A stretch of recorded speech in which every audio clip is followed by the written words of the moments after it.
friends come and visit our studio. Catch them all in MuseTalks. Hi guys, welcome back to MuseTalks. Today we have a special guest, a fellow industry mate, Kang Sheng, in the studio. Kang Sheng is a filmmaker and also he teaches adjunct at the NTU and also SUSS. Yeah. And currently, what is the new development? What's the project you're on? I'm trying to get a few projects off the ground. I'm in post-production on a feature film that I developed. So currently that is reaching the kind of final stages, but also figuring out how marketing is going to be, because that's the challenge of any local production, marketing. Yes. And I'm trying to get a few feature film scripts off the ground in development and, trying to pitch for television and all. So everything is in flux currently. I'm just curious when you have someone who call themselves like filmmaker, right? So as in Singapore, not many go around with, I'm a filmmaker, right? So I just want to know, like, when you were in school, do you guys like different experience? Filmmaking, this was like 2008, 2010. It was always very cool word. Like, the buzzword was filmmaking because you had Royston, you had a lot of people that came out. Sorry. Yeah. Meaning you were from... I was previously from Ngee Ann Poly, okay. FSP. And that was really where I think a lot of things got quite exciting, because I think all of us were trying to figure out what film was. Yeah. Right? You saw we had Eric, we had Jin Feng, we had a few examples there. But I think now when I look back, it's also like, it's just about creating stuff. And I think now there's this spirit that I'm trying to bring back, which is like, you're just trying to get projects off the ground, either on your own or somehow. So that is, something I would say in terms of filmmaking. That Has it always been that? When you were young, like watching movie, all of a sudden, I want to be a filmmaker. It always has been. I think for me, it was I fell into it. Like I did very badly for my O levels. So it's like I had no place I could go. Like really, like I cannot go any JC. I cannot go anywhere. Right. Then Ngee Ann had kind of a portfolio submission thing. Then that got me quite interested, because currently at that stage I was like, there's this thing that I can try out and see what it is. And I got into FSV Ngee Ann Poly then, and I think I found a group of people that I was very drawn towards. So that's how filmmaking came to me, and I kind of discovered it more and more when I went on sets and went to crew. So So the interest kind of like developed out of necessity as well. Yeah. If you can share with us, what are the films, that have got that whole impact, the kind of work that you are involved with, or in fact, your own production in terms of short films or the feature films that you... The ones that really had produce. impact was like the impact on me, you mean? Like I would say, the film that, Perth, that, you are also aware it's a of. local film. Yeah, a local film. I think that had a huge impact, because like I never seen a local film that looked like that. That was so out there, so gritty, so real.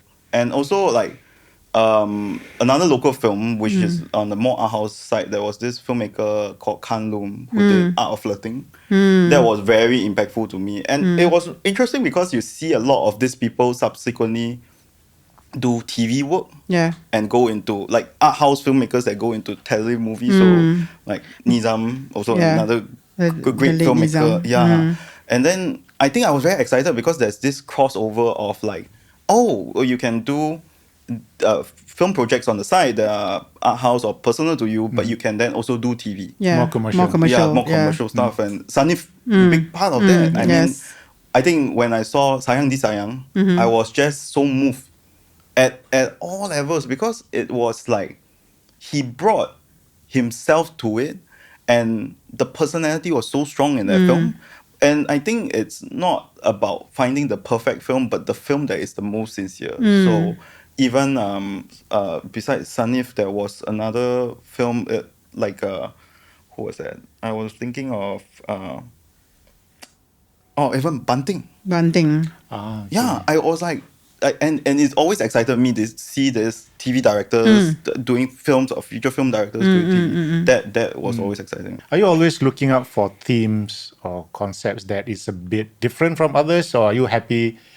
I wouldn't say rehashing, but just continue on with topics that's more relatable to general public. I would. Or maybe even trending. I think it's, to me, the difficult thing is that I actually, this question was brought to me a while back where, like, how do you create something that is viral or trending but the thing is, I don't think you can really have the metrics and calculate those things, you see. Right. Like right now, for me, it's always about topics that I'm currently interested in and friends of mine are facing, that, then I because we only have our sphere, right? And our spheres are all slightly different. So really to go in from that and find my personal take on it. So there was a TV project that I was trying to pitch for that really kind of encapsulates relationship in the modern era, right? Between couples where, friends of mine, literally they go on a second date and then they are like, the date is asking, do you want to BTO? And then we are, so that is a phenomenon, right? Because of, the things You mean that's just recent? Yeah. Oh, okay. So no more dating, Just go straight Now to video. it's, maybe they'll ask it on the app already. So BTO is very local for Singapore context. BTO, right? yes. It's when people want to buy apartment or flat together as a couple. Yeah. So Public that housing. would be like the next stage of a relationship, isn't it, usually? So it's a phenomenon that it's local, but I think you can bring a universal idea to it, which is the fact that what does romance look like in this modern age where, you have this kind of like structure that we have locally, but then exploring, what does it mean when two people are trying to connect to each other in a fast-paced society, in a society that is all virtual. So really trying to find stories like that. Yourself, if you're looking at local context, right? You do have to explain yourself just in case there are audience outside of Singapore. Like simple thing like that BTO thing, right? Yeah. So the rest of your story, do you have to explain why it is so, how young couples gotta wait 3-4 years to get a flat? Right. I guess there's always that need to Educate. or inform, right? But I think the main thing is that to also have confidence that your story is universal. And I think to quote Bong Joon-ho, who quoted Martin Scorsese, the universal lies in the specifics. So when I remember I saw Yasmin Ahmad's Sepet, thinking about it, I feel like crying. I mean, it's always been my favorite. I just cried immensely, and I had no context of at that age. I think what it means to be having a cross-racial relationship. I just knew that it's something that doesn't occur often. I mean, back then I was like 15 something. I saw it. Yeah, it's not common. Yeah. So, but then when I saw it, it's like that just resonated deeply. And every time I watch it, I still get emotional. So I think it's to just let the story sit and resonate. It will find its audience, but of course there is a need to consider whether the story is too insular in nature. So bouncing off ideas with people that that helps. All your point of references so far has been local or regional. The only one except for the quote of Scorsese. So your influences, are they mainly here? You get your inspiration from? Well, the reason why I got into film school was because I had, this is not the best to say, but my uncle used to buy DVDs from JB. Okay. So he bought this film by accident called Before Sunset. And I saw that film. He thought it was another action film or something. He bought it wrongly. Yeah, I think he thought it was a Pierce Brosnan. Right. Then after That was who are the actors? Ethan Hawke. Yeah, Ethan Hawke Ethan and yes. I don't know who's the girl. Yeah, Julie Delpy. Yes, Yeah. Julie Delpy. Yes. So when I saw that Sunset. film, Hold on. yeah, that one is a very, very prolific film actually to me, because when I saw that film, I think I just got it. It's a film about two Caucasian people falling in love, Yeah, walking that's around. why I just needed to check. It's Before Sunrise. There's 3. Yeah, Before Sunrise, And Sunset, and Sunset. Midnight. Oh, right. Of course. So it's there's a trilogy. sequel. Yeah. Oh, So right. it's 9 years apart each film. Ah, okay. I was like so dedicated. Like I saw the film, I was like, okay, I mean, film doesn't seem like such a bad endeavor, and coupled with the grades thing, I think the main thing it was like to see that you could resonate with a story that was completely foreign in terms of place or people to you. I was like, wow, that there was an impact there, and actually, I loved it so much that over the years, I actually tried to intern for the director for like over 6 years. I would email, and it got to a point like I was actually on a Skype call with the company to possibly interview, but it's challenging because I'm not American citizen and so on. So yeah.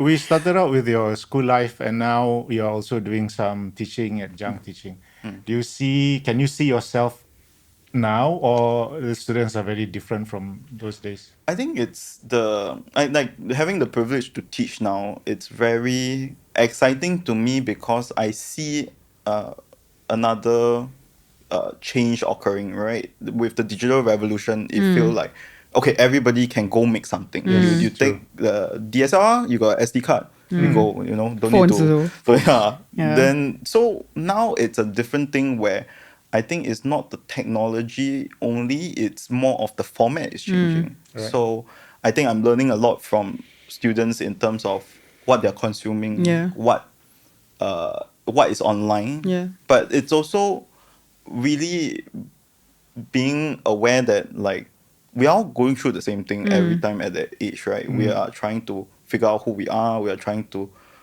figure out how to rebel against maybe certain ideas that has been imparted to us. So I think the main thing is always to listen.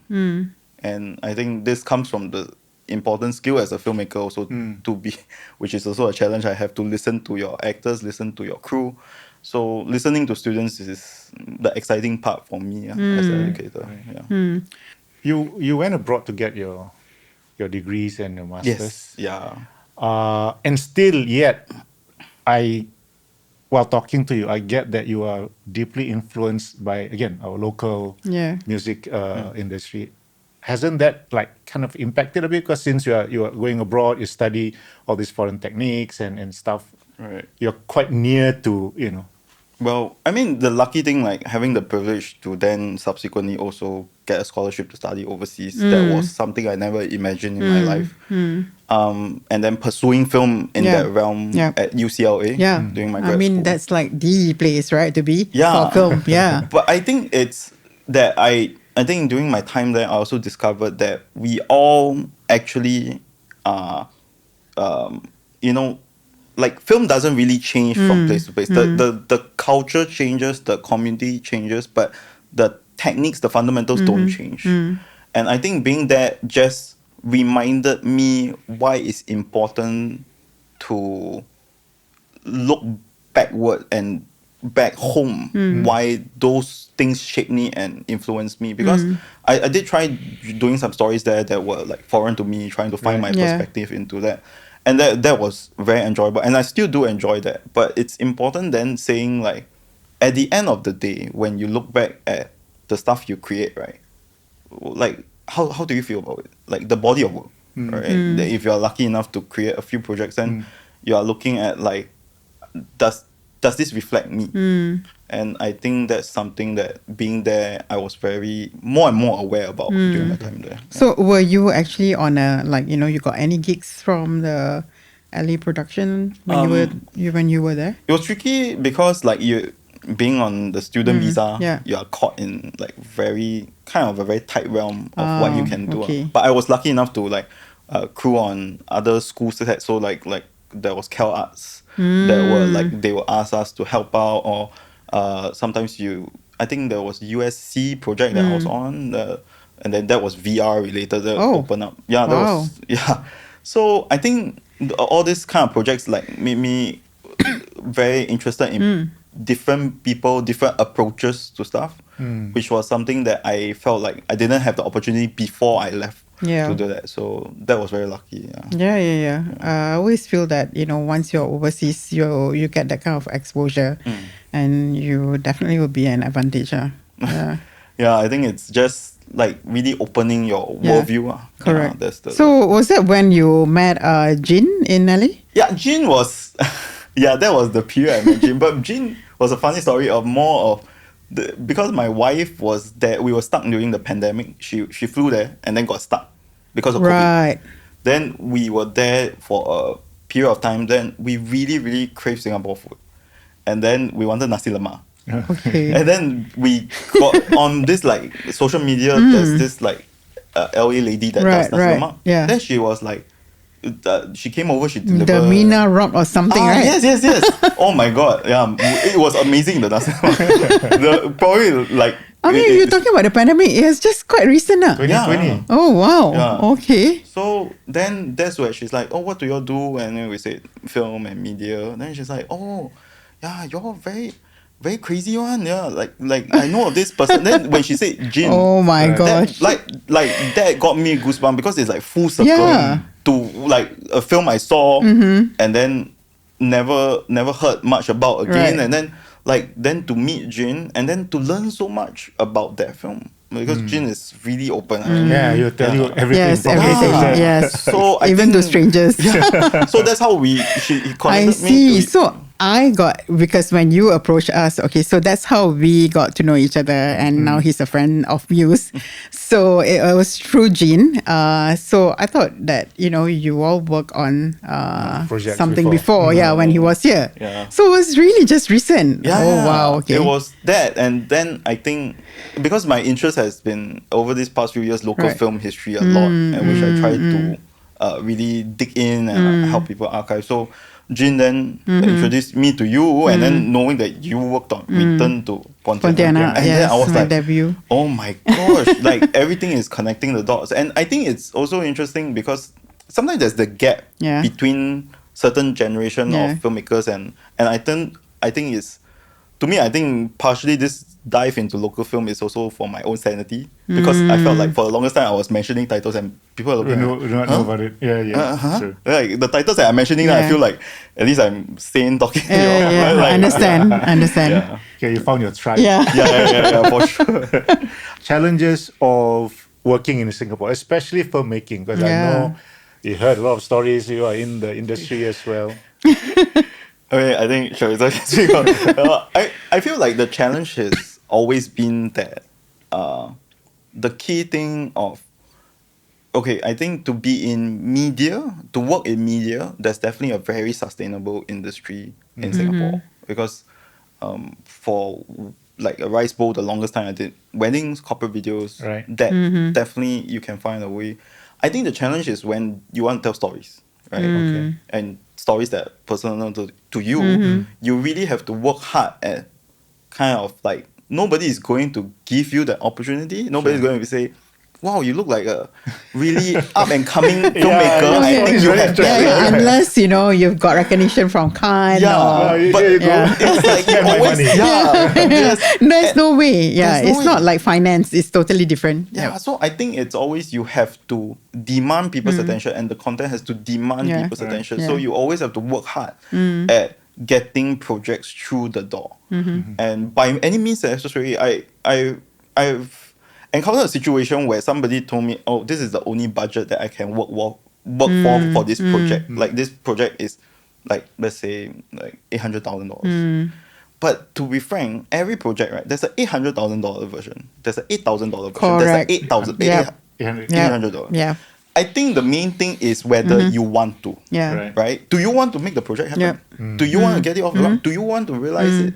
So it's really reframing your mind constantly to say, it's just important to get stuff off the ground. Correct. Yeah. So Yeah. that is the challenge when you want to tell your own. If not, as a person working in the industry, you can definitely have a sustainable career. You can grow as an individual. You can have a family. Yeah. But that's you want more than that. At least for me personally. Yeah. The satisfaction probably is much more. I think not just satisfaction. It's really of the fact that I have had the opportunity to be able to watch films and be healed by them. I see the impact of that all the times. And even now, like there will be films that my parents have mentioned they watch with their my grandparents that time, they will go to Majestic or something like that. And then you are like, that is something that I think nobody will understand the impact on that until it's gone. And when films are not really of the common thing that you are being exposed to, right? But during the pandemic, one of the first things, if you ask anyone, what did they turn to? Netflix. Yeah. You Correct. stories are important, and it's just having the belief that our stories are important. Yeah. That I think is the shift that we could work harder here to. It's not just entertainment value, but it kind of like also give you hope and some kind of inspiration, something that you can learn from, you know, each film. Especially for me, until today, you know, I'm still watching P. Ramlee movies, you know, because it is so evergreen. I mean, the context is like relevant. Yeah. Still, right? Amazing. I think it's like his films, his music. It. I remember when I like there were VCD copies sold at the Pasar Malam and the markets and all. Then you are like, oh, it's just. And I didn't fully understand it because sometimes it had subtitles, sometimes don't have. Yeah. But it just like, can you imagine how long ago was it? And it still resonates with me.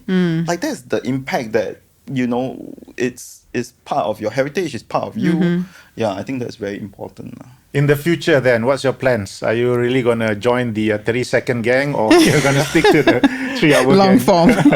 I think now the future plan is still to stick to the format that I'm familiar with, which is films and TV. I think in the long run, I really am keen on trying to get projects off the ground that can have the crossover of the TV world into the film world, which has occurred a few times, I think, with Shu Ming's Ajuma, the film that had you know, very veteran Channel 8 actress. I think now it's more of the fact that it's also tricky because the thing about film locally, which is also a challenge, is that we don't have a star system per se. We don't have the draw of what the Hong Kong stars Big used stars, to be. Yeah. Because honestly, like for example, now Wong Kar-wai is a household name. Yeah. Right? I remember when In the Mood for Love came out, my mom is like, "What is this film?" But she watched it because there was Maggie Chong. Yeah, of and course. Tony Leung. Yes. Yeah. Then she was like, "Oh my god, this film, what is this?" But then that's how I also managed to discover that film, because of her. So it's then also saying that, okay, how can we have faces that are more global? Yeah. And also then use these faces in our projects. I think that is the challenge moving forward. But it's something that we are getting there. I mean, we have stars that are more and more, you know, Lim Kay Siu recently in Avatar, right? The Airbender. So, Oh, was it? Yeah. I didn't know. So that was exciting also. Right. So just trying to do projects that, you know, have these variables in place. Does it help, like, once a while, Michelle Yeoh comes on and, you know, show a bit of Asian, and then the crazy Maybe when rich she Asian. feels very generous. Yeah. Do you feel like Southeast Asia at last is, you know, surfacing up globally? I think it's a thing where Southeast Asia, actually we always had a very strong vibrant industry, saying the Southeast Asia region. I think now on a global scale, there's more eyeballs, right? Because of projects like Crazy Rich Asians. But I think bearing in mind, you always have to then focus in on, because to me, Crazy Rich Asians, that's me personally, I always felt it was an Asian American story. Eyes into Singapore. That's very different. That's something that during my time in US, then I realized the distinction is very clear. Then the Southeast Asian projects, to bring it at a global scale, I think like Parasite and a few others like the Lee Chang-dong, those Korean directors are really. But I think it's something that now with social media and all, actually there's more attention ever than Southeast Asia. So I'm not too worried on that end. I mean, like K-pop is still very strong. So and how, like, but then I still am thinking, like, how did K-pop start? Because I was used to J-pop. Yeah, exactly, right. How And that happened? That just like suddenly came out, Yeah. and I was like, And the staying power is still Yeah, going on so very strong. Nobody like you. That's the song that started. yeah, that's the one that on Gangnam Style. Yeah, Gangnam Style. Yeah. Followed up. Oh my right? Yeah. gosh. So it's I think it's more about now, like, yeah, how do you bring eyeballs to all this content? How do we bring eyeballs? I think the equation it works that way, because like just now you mentioned, you're right. We have to produce more and more because otherwise we cannot be seen. Yeah. That's how K-pop formula is Yeah. like, because they are like everywhere. It's They're like So you factories. cannot like erase them, Yeah. They are just like in front of you. so there was a period like SNSD and all. Yeah. Like, wow, that just keep on.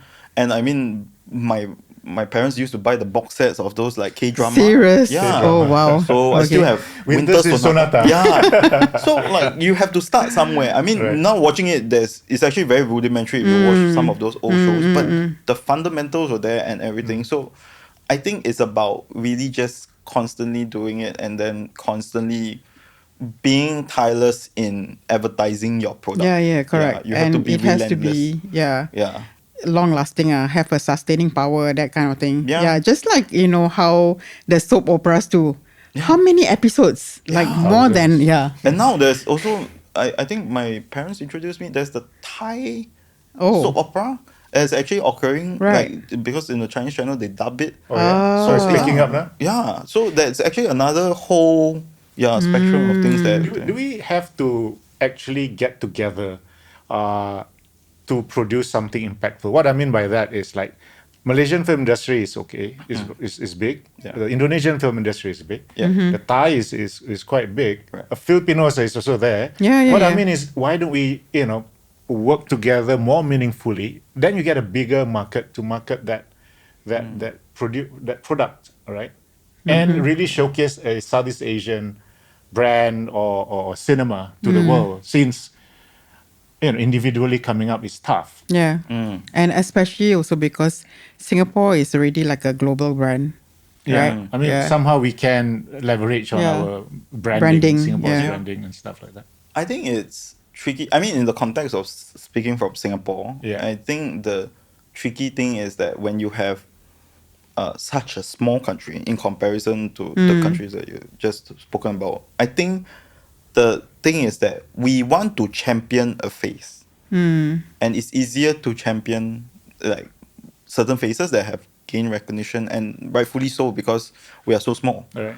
So when you are talking about when we are talking about the momentum that I think we are trying to create, I think that's something that I don't know how it will look like, but it has to come from, my personal belief, it has to come from a grassroots and community level, where we all, as even this compilation that's operating, we all have to help each other. It doesn't mean that literally on productions that we're doing on, but just like, oh, what are you working on? What am I working on? What, to bring different communities of people together, because for our audience base is so small, then after that, to then have the confidence of building our audience base, then to then advertise it to the world, because right now it's on the personal like country level, it's already so difficult to gain that attention. Because they keep saying like how many people go to the cinemas, but truth be told, when there's a good film out, actually everybody does go to the cinema. Yeah.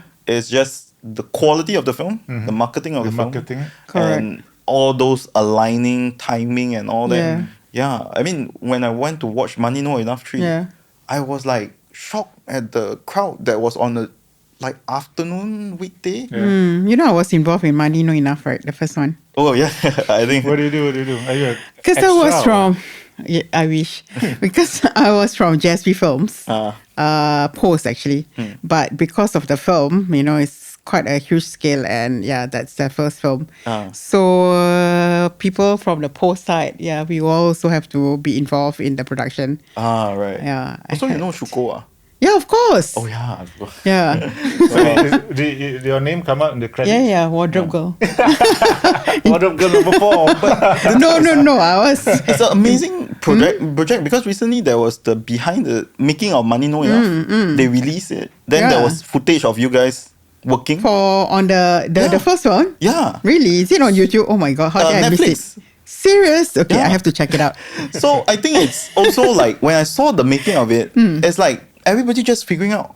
Yeah, But then look at it now. Like right. money no enough. Yeah. How many Until numbers? how Three? long? Yeah, Third? that one. Third one. And still raking the big bucks. Yeah. Yeah. It's Jack Neo lah. That's the thing. Yeah. You have to have another Jack Neo. But it's tricky Oh. because the climate by which Jack Neo came up doesn't really, it's not really the same, right? Because he brought his TV audience. Yes, Yeah. correct. Yeah, True. So Yeah, not the other way around. Yeah. Yeah. He already has a following. Yeah, exactly. Yes. Right? So that platform by which he came out, I don't think it's exactly unless I can't even imagine. Is there anybody else can replicate this model? Not in that way. I think now it's maybe some social media star. Yeah. Yeah. That's what I'm Correct. thinking. All the Yeah. influences. Yeah. So that is the way things would be. But I think for that, there can be only one Jack Neo. I had this question before where people are like, do you think you can direct like Jack Neo? I said that's not fair. If you're talking about directing for laughs and comedy, sure, maybe, that yeah. maybe. But if you want to say Jack, there's only one Jack Neo. Of Yeah. course.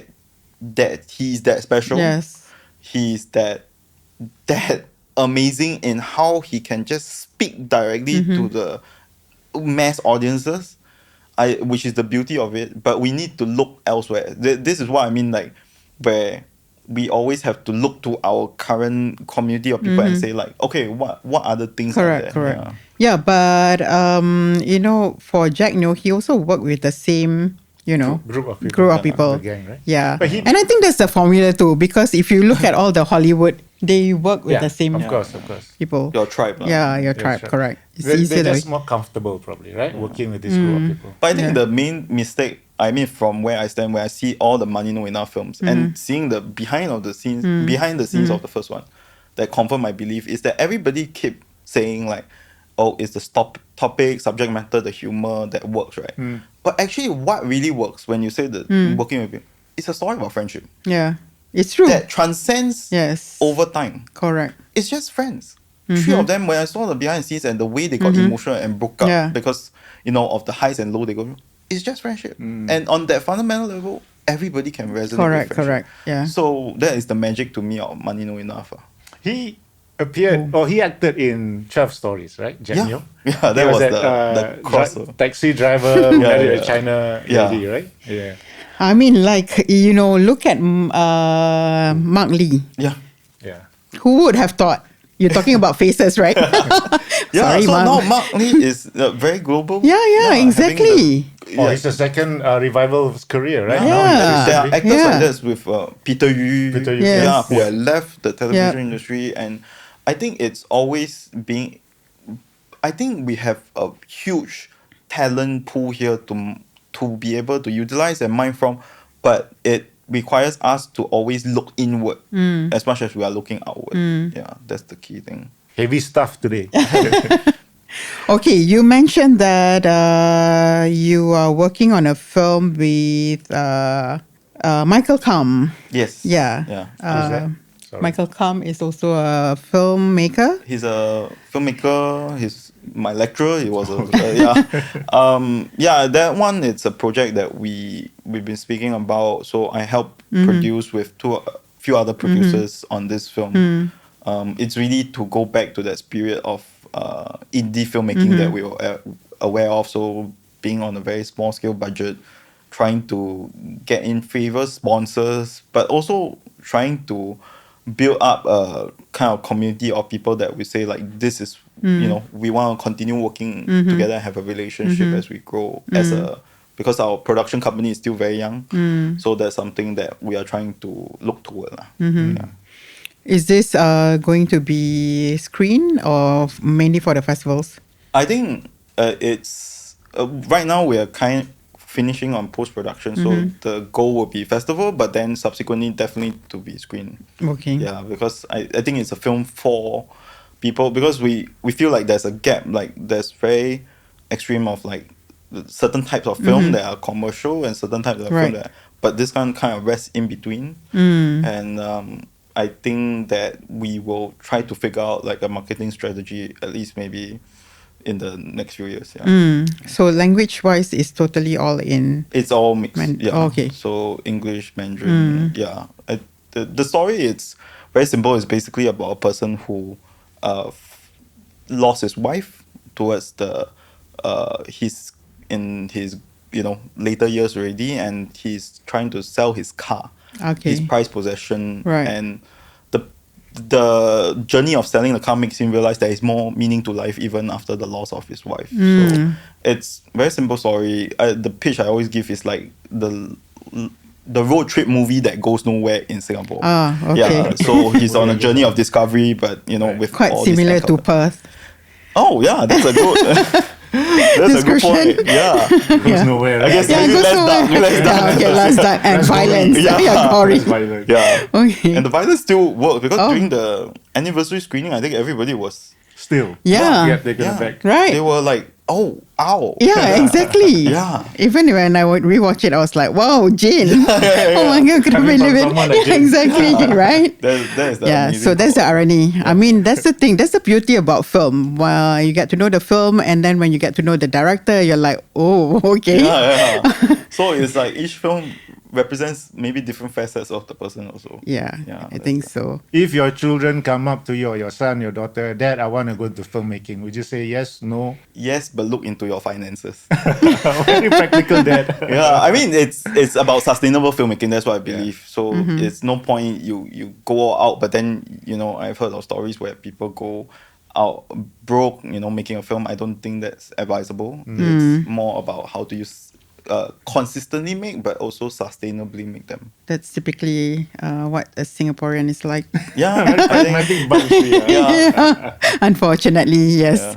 All right. Okay. Thank you, Kang Sheng, for your time and Thanks a lot. sharing with us your insights. And all the best for your future endeavors. We hope to have you again, when the time comes. Something that you want to talk about. You can always come back and you know where to find us. So thanks, everyone. That's our guest for today.